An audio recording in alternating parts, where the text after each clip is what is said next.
Hello and welcome. I am Phalla from khmertutor.com.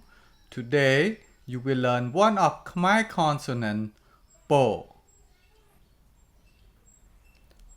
Po has solid sound P. Here are some examples. Put, put, pong muan, pong muan, po pe, po pe. Pu phía, cá pía, chồng cá pụt. Pu phía, cá pía, chồng cá pụt. And now you have learned one of Khmer consonant, Po. I hope this lesson is useful.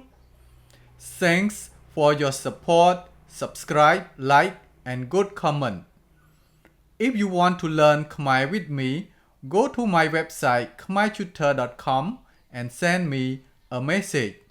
Thanks for watching. See you next lesson. Bye.